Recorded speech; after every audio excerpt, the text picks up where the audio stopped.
Hello बच्चों, chemistry class में आपका स्वागत है और मैं हूं आपका केमिस्ट्री टीचर सतीश श्रीवास्तव। आज मैं आपके लिए जो टॉपिक स्टार्ट कर रहा हूं और ये है कैरेक्टर्स ऑफ कोवैलेंट कंपाउंड्स, सहसंयोजी यौगिकों के लक्षण। तो फिर स्टार्ट करते हैं हम अपना ये टॉपिक। तो देखो, कोवैलेंट कंपाउंड्स के जो मैंने कैरेक्टर्स लिए हैं उनमें से फर्स्ट कैरेक्टर है क्या, फिजिकल स्टेट, भौतिक अवस्था। तो देखो बच्चों, अगर आप कोवैलेंट कंपाउंड्स में जाएं तो आप पाएंगे कि most of covalent compounds are exist in liquid और गैसियस स्टेट। समझे ना कि अधिकतर जो कोवैलेंट कंपाउंड्स हैं या तो वो लिक्विड्स में या फिर गैसियस फॉर्म में है। अगर ये कहीं सॉलिड स्टेट में मिलते हैं तो ये मॉलिक्यूलर क्रिस्टलाइन सॉलिड के फॉर्म में होते हैं, जो कि एक सॉफ्ट सॉलिड है। समझे ना, जैसे कैम्फर है, नेफ्थलीन है, शुगर है, यूरिया है। आप ऑर्गेनिक कंपाउंड्स में चले जाएं जो कि सॉलिड स्टेट में है तो वो एक मॉलिक्यूलर क्रिस्टल के फॉर्म में मिलते हैं। तो यही मैंने यहाँ लिखा है कि most of covalent compounds are exist in liquid और gaseous state at normal temperature and pressure. Normal temperature pressure की बात की गई है।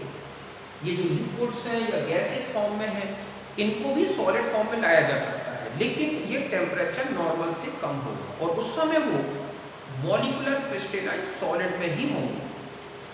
ठीक है, some exist in molecular crystalline solid state. समझ गए ना कि अगर कुछ सॉलिड मिलते भी हैं इनमें से तो वो नॉर्मल टेम्परेचर प्रेशर पर एक क्या है, मॉलिक्यूलर क्रिस्टलाइन सॉलिड। हाँ, इसका एक्सेप्शन बता दूं कि जैसे SiC, AlN, B4C या बोरॉन के और भी कार्बाइड्स हैं, आप देखोगे ये प्योर कोवैलेंट कंपाउंड्स हैं, लेकिन ये क्या होते हैं, बहुत ही ज़्यादा हार्ड है। ऐसा इसलिए होता है क्योंकि इनमें जो है क्या मिलता है, कोवैलेंट क्रिस्टल स्ट्रक्चर, जो कि 3 डायमेंशनल नेटवर्क होता है और इसीलिए बहुत ज़्यादा इनकी मेल्टिंग बॉइलिंग पॉइंट हो जाते हैं। लेकिन अगर कहीं सॉलिड नॉर्मल टेम्परेचर प्रेशर पर मिलते हैं मोस्ट ऑफ कोवैलेंट कंपाउंड्स तो वो किस फॉर्म में है, मॉलिक्यूलर क्रिस्टलाइन सॉलिड में। अब हम कुछ एग्जांपल्स ले लेते हैं। तो समझिए बच्चों कि अधिकतर सहसंयोजी यौगिक जो है या तो लिक्विड है या गैस है। अगर ये कहीं सॉलिड स्टेट में मिलते हैं नॉर्मल टेम्परेचर प्रेशर में तो वो एक आणविक क्रिस्टल सॉलिड होंगे और वो सॉफ्ट होते हैं, मुलायम ठोस होते हैं। जैसे नेफ्थलीन देख लो आप, कैम्फर देख लो आप, यूरिया देख लो, ग्लूकोज देख लो, ये सब क्या है, क्रिस्टलाइन मॉलिक्यूलर सॉलिड होते हैं। अब हम कुछ एग्जांपल्स देखें, जैसे यूरिया, ग्लूकोज, कैम्फर, नेफ्थलीन और भी मिल जाएंगे आपको सॉलिड, ठीक है, मॉलिक्यूलर सॉलिड के फॉर्म में। तो ये सॉलिड फॉर्म में है। H2O, H2SO4, HNO3, petrol, oil है और भी सम हाइड्रोकार्बन जो कि लोअर हाइड्रोकार्बन्स होते हैं वो लिक्विड फॉर्म में है। इसी प्रकार CO2, SO2, COC, H4, H2S, ठीक है, और भी लोअर हाइड्रोकार्बन आपको C4 तक के वो भी गैसियस फॉर्म में मिलते हैं। यहाँ पर तो लोअर है वो लगभग C10 या C से लेकर 16 तक कार्बन के लिक्विड स्टेट में मिलते हैं। तो इस तरह से आपको जो है कोवैलेंट कंपाउंड्स तीनों स्टेट्स में मिल सकते हैं। यहाँ तक बात समझ गए होगे? तो यहाँ तक बात समझे बच्चों। अब हम दूसरा प्रॉपर्टी में आते हैं और वो है मेल्टिंग और बॉइलिंग पॉइंट, गलनांक और क्वथनांक। तो अभी आपने देखा कि या तो ये लिक्विड है या गैसियस फॉर्म में है, तो इसका मतलब होगा कि अगर इनकी मेल्टिंग पॉइंट की बात करें या बॉइलिंग पॉइंट की बात करें तो बहुत ही लो होंगे। और अगर ये सॉलिड फॉर्म में है तो ये मॉलिक्यूलर क्रिस्टलाइन सॉलिड में है और इसलिए सॉफ्ट होते हैं, उनके बीच में वीक वंडर वाल्स फोर्सेस होते हैं, इसलिए इनके मेल्टिंग बॉइलिंग पॉइंट लो होते हैं। बस इनको छोड़ दें कुछ एक्सेप्शनल, तो ज़्यादातर जो जो कि कोवैलेंट कंपाउंड्स हैं वो कैसे होते हैं, लो मेल्टिंग बॉइलिंग पॉइंट वाले। तो यहाँ पर मैंने यही लिखा है कि they have relatively low melting and boiling point. This is due to weak forces, van der Waals forces of attraction between molecules। समझे बच्चों कि इनके गलनांक क्वथनांक अपेक्षाकृत निम्न होते हैं क्योंकि इनके अणुओं के बीच में दुर्बल आकर्षण बल है, जिनको हम बोलते हैं week van der Waals forces। तो यहाँ तक बात समझ में आ गई, आप इसे नोट करें।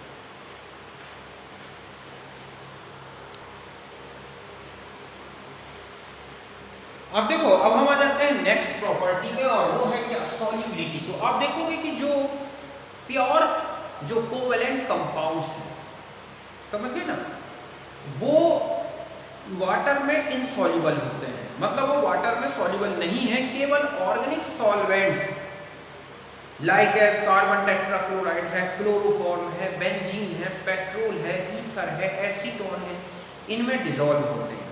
जैसे आप देख लोगे फैट है, ऑयल है, हाइड्रोकार्बन्स हैं, ये जो रेजिन्स हैं, ये सिर्फ किस में डिसॉल्व होते हैं, ऑर्गेनिक सॉल्वेंट में, जबकि वाटर में ये क्या है, इनसॉल्युबल है।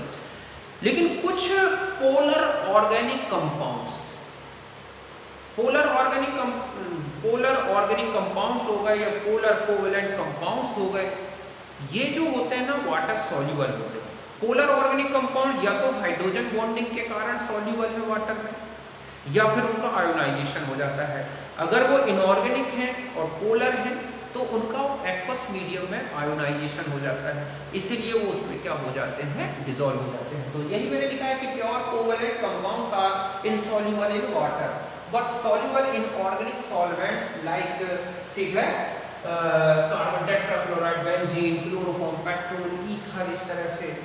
पोलर कोवेलेंट कंपाउंड्स जैसे कि ऑक्सो एसिड्स हैं, हाइड्रो एसिड्स हैं, ऑर्गेनिक एसिड्स हैं, बेसिस हैं, अल्कोहल्स हैं, ठीक है, इस तरह से ये और अमाइंस हैं, और soluble in water due to ionization और हाइड्रोजन बॉन्डिंग। अगर आप इसकी बात करें एसिटिक एसिड, तो ये वाटर में इसलिए सॉल्युबल है क्योंकि आयोनाइज्ड हो जाता है। आप देख लें अमाइंस होते हैं, हाइड्रोजन बॉन्डिंग के कारण सॉल्युबल है। अल्कोहल्स जो हैं, ठीक है, वो हाइड्रोजन बॉन्डिंग के कारण सॉल्युबल है। हालांकि हम इन्हें पढ़ेंगे ऑर्गेनिक कंपाउंड्स में, ठीक है। तो बच्चों समझ गया कि शुद्ध सहसंयोजी यौगिक जल में अम्लीय है, किंतु कार्बनिक विलायकों जैसे कि ये है carbon tetrachloride, benzene, chloroform, ether, ठीक है, आदि में विलेय है। कुछ जब ठीक है, कुछ सहसंयोजी यौगिक जैसे ऑक्सो अम्ल है, हाइड्रो अम्ल है, कार्बनिक अम्ल है, क्षार है, अल्कोहल्स हैं, अमाइंस हैं, ये जल में आयनन के कारण घुलनशील है या हाइड्रोजन बंध के कारण। जैसे कि एसिटिक एसिड क्यों घुल जाता है, क्योंकि आयोनाइज्ड हो जाता है। अल्कोहल क्यों घुल जाता है, क्योंकि हाइड्रोजन बॉन्डिंग कर लेता है। ये ध्यान से सुने कि अगर कोई ऑर्गेनिक कंपाउंड वाटर सॉल्युबल है तो उसका मेन रीजन है हाइड्रोजन बॉन्डिंग। आयोनाइजेशन तो केवल ऑर्गेनिक एसिड्स या बेसिस जो होते हैं उनका हो सकता है, लेकिन अल्कोहल्स हैं, समझ गए बच्चों, कार्बोहाइड्रेट्स हैं, अमाइंस हैं, अगर ये वाटर सॉल्युबल हैं तो इसका रीजन आपको ध्यान रखना है, वो है क्या, हाइड्रोजन बॉन्डिंग। तो यहाँ तक बात समझ गए होंगे। नेक्स्ट है इलेक्ट्रिकल कंडक्टिविटी, विद्युत चालकता। तो देखो जो प्योर कोवेलेंट कंपाउंड्स हैं वो इलेक्ट्रिकल या इलेक्ट्रिसिटी के बैड कंडक्टर है, क्योंकि ना तो उनमें आइंस हैं, समझ गए ना, और ना ही किसी प्रकार के फ्री इलेक्ट्रॉन्स हैं। लेकिन जो पोलर या जो कि आयोनाइज्ड हो जाते हैं, ऑर्गेनिक हो या इनऑर्गेनिक कंपाउंड्स, अगर वो वाटर में आयोनाइज्ड होते हैं तो उनके आइंस बनने के कारण उनके जो एक्वस सॉल्यूशन है वो इलेक्ट्रिकल कंडक्टर होते हैं, समझ गए ना। और यही मैंने यहाँ लिखा कि pure covalent compounds are bad conductor of electricity but polar covalent compounds, अब मैंने अभी आपको बताया एसिड्स हो सकते हैं, हाइड्रो एसिड्स या ऑर्गेनिक एसिड्स, बेसिस हो सकते हैं, conduct electricity in aqueous solution due to ionization in water. जैसे हम HCl को वाटर में डिसॉल्व कर रहे हैं, ये आयंस बन गए H+ और Cl-, समझ गए ना। H3O फॉर्म में रहता है H+, ये हम एसिटिक एसिड की बात करें तो इस तरह से आयोनाइज होगा। तो इनके जो आयंस बनते हैं ये आयंस ही इलेक्ट्रिकल कंडक्टिविटी शो करते हैं। समझे बच्चों कि शुद्ध सहसंयोजी यौगिक विद्युत के कुचालक हैं, ध्रुवीय यौगिक जल में आसानी से घुल जाते हैं और आयन बनाते हैं, इसलिए इनके जलीय विलयन विद्युत के सुचालक हैं। तो अगर हम ये कहें कि ऑर्गेनिक कंपाउंड या कोई भी इनऑर्गेनिक कंपाउंड जो कि कोवेलेंट नेचर का है और अगर वो एक्वस सॉल्यूशन में कंडक्ट कर रहा है इलेक्ट्रिसिटी तो उसका आयोनाइजेशन हो रहा है। तो यहाँ तक बात समझ गए होंगे, आप इसे नोट करें।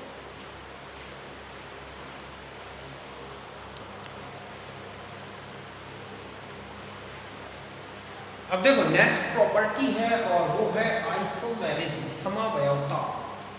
तो अभी आपने देखा था कि जो आयोनिक कंपाउंड्स थे वो तो स्पेस आइसोमेरिज्म या स्ट्रक्चरल आइसोमेरिज्म नहीं शो करते, लेकिन अगर आप देखोगे कि जो कोवेलेंट कंपाउंड्स और मेनली आप देखोगे ऑर्गेनिक कंपाउंड्स, इनमें ज्योमेट्रिकल, चाहे ऑप्टिकल, चाहे कन्फर्मेशनल हो, चाहे स्ट्रक्चरल, इनमें सभी प्रकार की आइसोमेरिज्म मिलती है। इसका रीजन है कोवेलेंट बॉन्ड का डायरेक्शनल नेचर।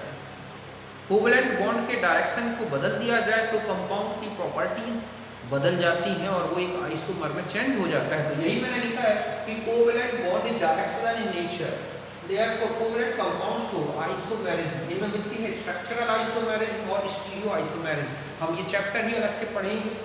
समझे बच्चों कि जो संयोजी बंध है वो दिशात्मक होता है, इसीलिए उसकी दिशा बदल देने से नए यौगिक में बदल जाता है और इसलिए इसमें क्या मिलती है, समवयवता। इनमें दो प्रकार की समवयवता दिखेगी आपको, एक संरचनात्मक और एक त्रिविम। जैसे मैंने ये बना रखा है, आप देख रहे हैं कि ये Cl और ये Cl इस डायरेक्शन में है, हम उनको दोनों एक ही डायरेक्शन में कर दें तो ये और ये एक दूसरे के आइसोमर होंगे। इसकी प्रॉपर्टी बहुत कुछ डिफरेंट हो जाती है। तो इस तरह से इनमें आइसोमेरिज्म मिलती है। फिर नेक्स्ट है रिएक्टिविटी, क्रियाशीलता। तो आप देखोगे कि जो कोवेलेंट कंपाउंड्स हैं वो लेस रिएक्टिव होते हैं, मतलब उनकी रिएक्टिविटी ज़्यादा नहीं होती। आप ऑर्गेनिक कंपाउंड्स में देख लो, पेट्रोल है, डीजल है, कैरोसिन है, ठीक है, इसी प्रकार मोम है, हम उन और इसके अलावा ऑर्गेनिक कंपाउंड्स में फैट है, ऑयल है, हम स्किन में लगा सकते हैं, कोई विशेष इफेक्ट नहीं पड़ेगा आपकी स्किन में। लेकिन हम इनऑर्गेनिक कंपाउंड्स की बात करें या आयोनिक कंपाउंड्स की बात करें, सॉल्ट से अगर हम स्किन में लगा लें बहुत जल्दी इफेक्टेड हो जाएंगे। तो इस तरह से हम देखते हैं कि जितने भी कोवेलेंट कंपाउंड्स हैं वो रिलेटिवली लेस स्टेबल होते हैं, लेस रिएक्टिव होते हैं। रीजन है कि ये तो मॉलिक्यूलर नेचर के होते हैं, इनमें आयंस इजीली नहीं बनते और इनकी जो केमिकल रिएक्शंस हैं वो बॉन्ड ब्रेकिंग और बॉन्ड मेकिंग से रिलेटेड है, इसलिए इतने नॉर्मल टेम्परेचर पर इजीली नहीं होती। तो यही मैंने लिखा है कि covalent compounds are relatively less reactive due to molecular nature and reaction involved bond breaking and bond making. समझे बच्चों, सहसंयोजी यौगिक अपेक्षाकृत कम क्रियाशील हैं क्योंकि ये आणविक प्रकृति के होते हैं, मतलब के अणु होते हैं, वो आसानी से हमारे या किसी भी अन्य रिएक्टेंट से रिएक्शन नहीं करते तथा इनकी अभिक्रिया बंध वियोजन और बंध संयोजन से संबंधित है। आप देखोगे कि जैसे एसिड्स हैं, बेस हैं, जो इनऑर्गेनिक कंपाउंड्स हैं, जो आयनिक नेचर के बहुत फास्ट रिएक्शन देते हैं, जबकि ऑर्गेनिक कंपाउंड्स में आप चले जाओ कोवेलेंट नेचर के हैं, इनकी रिएक्शन स्लो चलती है, मेजरेबल रेट से चलती है। फिर आता है स्टेबिलिटी की बात करें तो स्टेबिलिटी, हम मेनली थर्मल स्टेबिलिटी की बात करें तो जो ऑर्गेनिक कंपाउंड्स हैं या कोवेलेंट कंपाउंड्स हैं ये थर्मल लेस स्टेबल होते हैं। आप जरा सा हीट कर दो या तो ये डिकम्पोज हो जाएंगे या इनमें जो ठीक है कंबस्जन होने लगेगा। किसके रिस्पेक्ट में आप देखोगे, आयोनिक कंपाउंड सॉल्ट्स हैं, आप उनको कितना भी हीट कर लो डिकम्पोज नहीं होंगे, लेकिन ये बहुत जल्दी डिकम्पोज हो जाते हैं क्योंकि कोवेलेंट बॉन्ड जल्दी ब्रेक हो जाता है। कुछ एक्सेप्शन मिलेंगे आपको, सिलिकेट्स है, सिलिका है, कार्बाइड्स हैं, बोराइड्स हैं, ये कोवेलेंट कंपाउंड होने के बाद भी बहुत ज़्यादा थर्मल स्टेबल है, इनको हीट करने से डिकम्पोज नहीं होते। तो ये बता दूं मैं कि जिन कोवेलेंट कंपाउंड्स में ठीक है कोवेलेंट क्रिस्टल बनते हैं या जिनमें कोवेलेंट क्रिस्टल स्ट्रक्चर है, नेटवर्क है कोवेलेंट बॉन्ड्स का, वो बहुत ही हाई थर्मल स्टेबल होते हैं और वो इजीली डिकम्पोज्ड नहीं होते। जैसे कि कार्बाइड हो गए, बोराइड हो गए, सिलिकेट है, ये कोवेलेंट कंपाउंड हैं लेकिन ये बहुत ज़्यादा थर्मल स्टेबल है। तो ये कुछ प्रॉपर्टीज़ थी जो कि किससे रिलेटेड थी, कोवेलेंट कंपाउंड्स। अगर मैंने कहीं पर कोवेलेंट कंपाउंड्स को ऑर्गेनिक कंपाउंड्स बोल दिया है तो भी हम प्रॉपर्टी लगभग वही सेम ले सकते हैं। तो इस तरह से ये हमारा टॉपिक कंप्लीट हुआ। अब हम मिलेंगे नेक्स्ट टॉपिक में, तब तक के लिए बाय, नमस्कार, सी यू अगेन, थैंक यू।